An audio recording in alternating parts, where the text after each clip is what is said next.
आक्रोश यात्रा का गरोठ विधानसभा में जगह जगह हुआ भव्य स्वागत। पूर्व मंत्री जीतू पटवारी, पूर्व विधायक सोजतिया, युवा कांग्रेस नेता पटेल व पाटीदार रहे शामिल। शिवराज सिंह चौहान 3000 करोड़ का हर महीने लेते हैं कर्जा। पूर्व मंत्री पटवारी ने कहा, पहले 5 गरीबी रेखा प्रदेशों में आ गया है मध्य प्रदेश, पीएम मोदी का डाटा कहता है। पूर्व मंत्री पटवारी ने कहा, भाजपा की जन आशीर्वाद यात्रा के विरोध में कांग्रेस जन आक्रोश यात्रा निकाल रही है। 11,000 किलोमीटर की यह यात्रा 19 सितंबर से प्रदेश के अलग अलग जगहों से शुरू की गई। यात्रा का उद्देश्य कांग्रेस द्वारा भारतीय जनता पार्टी के 18 साल के शासनकाल में हुए जन विरोधी नीतियों और भ्रष्टाचार को गांव-गांव तक पहुंचाना है। 21 सितंबर 2023 को यह जन आक्रोश यात्रा सुबह 9 बजे गांधी सागर से शुरू होकर दोपहर लगभग 2 बजे गरुड़ विधानसभा में पहुंची, जहां कांग्रेस कार्यकर्ताओं द्वारा जगह जगह पर जन आक्रोश यात्रा का पुष्प वर्षा कर व कांग्रेस पार्टी जिंदाबाद के नारे लगाकर स्वागत किया गया। इस दौरान ओपन रूफ गाड़ी में सवार होकर कांग्रेस नेता पूर्व मंत्री जीतू पटवारी गरुड़ विधानसभा क्षेत्र में इंटर हुए। इस दौरान भानपुरा रोड पर युवा कांग्रेस नेता व वर्तमान में विधायक के दावेदार दुर्गेश सिंह पटेल व उनके समर्थकों द्वारा जन आक्रोश यात्रा पूर्व मंत्री जीतू पटवारी का ढोल व पुष्प वर्षा तथा फूलों की माला पहनाकर भव्य स्वागत किया गया। इस दौरान शहीद स्तंभ के समीप आम सभा का आयोजन किया गया, जिसमें गरुड़ की जनता व कांग्रेस कार्यकर्ताओं को पूर्व मंत्री जीतू पटवारी द्वारा संबोधित किया गया। साथ ही जन आक्रोश यात्रा का उद्देश्य बताते हुए बीजेपी नेता मध्य प्रदेश मुख्यमंत्री शिवराज सिंह चौहान पर निशाना साधते हुए तंज कसा गया।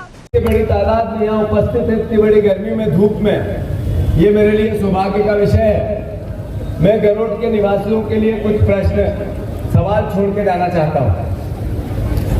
प्रदेश में 20 साल से भारतीय जनता पार्टी की सरकार है और प्रदेश में 19 साल से लगभग हमारे मुख्यमंत्री शिवराज सिंह चौहान है। आप ये देखो कि जन आशीर्वाद यात्रा, जन आशीर्वाद 20 साल के मुख्यमंत्री को प्रदेश में रथ बड़े बड़े निकाल के अलग अलग नेताओं को अलग अलग रूप में लगा के मांगना पड़ रहा है।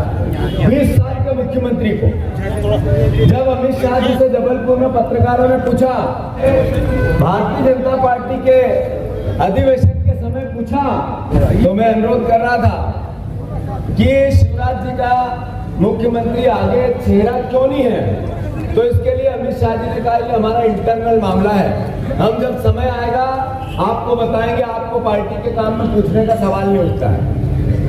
यहाँ जेपी नड्डा जी आए, उनसे जब ये सवाल किया तो उन्होंने भी मुख्यमंत्री को लेकर स्पष्ट नहीं किया कि शिवराज सिंह चौहान हमारे। जब मध्य प्रदेश में भारतीय जनता पार्टी के नरेंद्र मोदी जी आए, तब भी मोदी के चेहरे पर चुनाव लड़ा जाएगा, उन्होंने भी नहीं कहा कि शिवराज जी के चेहरे पर चुनाव लड़ा जाएगा। तो जब भारतीय जनता पार्टी उनको जन आशीर्वाद उनके नेता नहीं देना चाहते हैं, तो जनता कैसे दे, सवाल उठता है नहीं उठता है।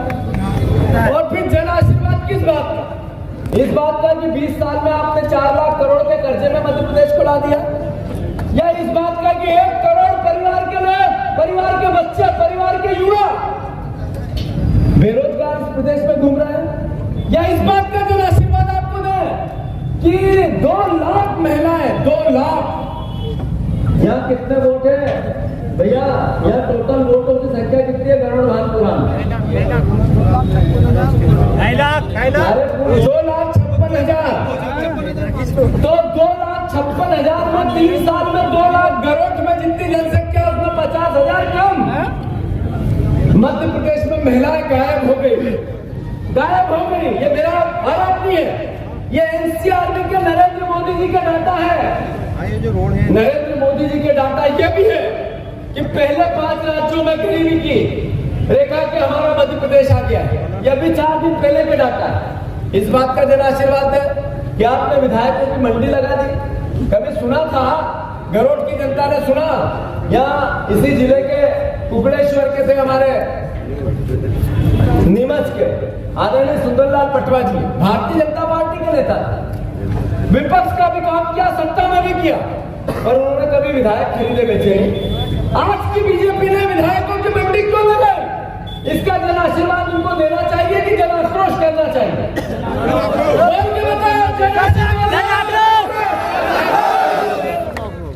मैं अनुरोध ये कर रहा था कि जन आशीर्वाद यात्रा इसलिए कि हमारा मुख्यमंत्री, हमने सुना था नगर पंचायत के चुनाव होते हैं, पार्षद के चुनाव होते हैं, विधानसभा के भी चुनाव होते हैं, तो पैसे दे के वोट दिए जाते हैं। गरीब लोगों को पैसे दे दिए, वोट दे देना। पर पहली बार ऑर्गेनाइज तरीके से एक सरकार ने, एक मुख्यमंत्री ने हमारी बहनों के वोट खरीदने की कोशिश की। अब आप देखो, शिवराज जी 3000 करोड़ रुपया हर महीने कर्जा लेते हैं, बड़ा सा मंच सजाते हैं, बड़ा सा पंडाल लगाते हैं, मंच के आगे रैंप लगता है और रैंप पे वो वॉक करते हैं और फिर कहते हैं बहनों तुम्हारा भाई है। मेरी जिंदगी में मुख्यमंत्री बनने की सार्थकता तब होगी जब मैं मेरी बहनों के लिए कुछ कर लूं। इनको 20 साल में 18 साल जाती हुई सरकार में समझ में आया कि बहनों के लिए कुछ करना है। अब आप देखो कि जैसे ही शिवराज जी चलते हैं वॉक करते हुए, तो कहते बहनों 10 तारीख को मैं आपके खाते में 1000 रुपए डालूंगा और 11 तारीख को जो सिलेंडर लोगे उसमें 1100 रुपए छीन लूंगा। फिर कहते हैं बहनों राखी का पर्व आया है, मेरी बहन के लिए मैं कुछ कर गुजरूं, राखी फीकी ना हो, 250 रुपए डालूंगा। मैं अभी बीकानेर के स्वीट्स पे गया, मैंने कहा भैया 250 रुपए किलो कोई मिठाई है क्या? क्योंकि 400 से कम 1 किलो भी कहीं कोई सी भी मिठाई नहीं मिलती। सही है गलत? तो मेरा मुख्यमंत्री इस तरह का हो गया, वो कहता है कि 250 रुपए में मिठाई मैं दिलवा दूंगा, पर मुझे वोट दे देना मेरी बहना, मैं तुम्हारे लिए मुख्यमंत्री बनना चाहता हूं।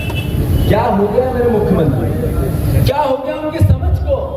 20 साल छोटा मोटा अवसर नहीं होता, इतना बड़ा पीरियड एक मुख्यमंत्री को कभी नहीं मिला। देश में चुनिंदा लोग हैं ऐसे। शिवराज जी पहले कहते थे मैं किसान का बेटा, फिर कहते थे मेरा किसान भगवान है, मैं अगर किसान के लिए कुछ कर गुजरूं तो मैं अपना जीवन सार्थक समझूंगा। यही मल्हारगढ़ में 6 किसानों को गोलियों से भून दिया, और जब क्यों भूना? उन्होंने कहा था मैं किसानों की इनकम डबल करूंगा। 10 के लिए ज्यादा हिंदू मुसलमान कौन करता है? ये बीजेपी कांग्रेस का विषय नहीं है। जो लोग पहले दलितों से खाना बढ़ा जाता था ना, जिनका जो छुआछूत करते थे, नफरत करते थे, दूर बिठाते थे, वो आजकल ये दूसरा धारे का है। याद रखो इस बात, ये विचारधारा की लड़ाई है। बीजेपी में भी अच्छे लोग हैं, ऐसा नहीं है। अभी मैं आया तो बीजेपी का मंदिर में कार्यालय देख के आया मैं, ये मंदिर में ही कार्यालय बीजेपी का ही है ना, देख के आया मैं, ऐसी बात नहीं है। पर एक बात समझ लो, गरोट और भांसपुरा मेरे दिल के बहुत करीब है। जितना मैं रणों से प्यार करता हूँ, जितना बिजलपुर मेरा जो निवास है वहाँ परिवार के लोगों को मानता हूँ, उतने ही आप सबके भी चरणों में लेकर सेवा करना चाहता हूँ। मैं आप सबको आश्वस्त करता हूँ, आने वाले समय में हम सब मिलकर लड़ेंगे और गरोट को जिला बनाने का हर दम प्रयास करेंगे। भारत माता की जय। इस दौरान कांग्रेस जिला अध्यक्ष विपिन जैन, कांग्रेस जिला उपाध्यक्ष एवं गरोठ यात्रा प्रभारी ललित चंदेल, यात्रा प्रभारी कांग्रेस नेत्री श्रीमती जायसवाल, गरोठ भानपुरा विधानसभा के विधायक दावेदार सुभाष सोजतिया, पूर्व जनपद अध्यक्ष तूफान सिंह, कांग्रेस नेता रिंकेश डबकरा, त्रिलोक पाटीदार तथा युवा कांग्रेस नेता विधायक दावेदार दुर्गेश सिंह पटेल, दूले सिंह, राम सिंह जादून, सुनील मिश्रा, ब्लॉक कांग्रेस कमेटी अध्यक्ष भवानी शंकर धाकड़ व अन्य कई कांग्रेसी कार्यकर्ता इस जन आक्रोश यात्रा में शामिल रहे। AP 100 टीवी लाइव मंदसौर जिला संवाददाता लक्ष्मी पांचाल की रिपोर्ट।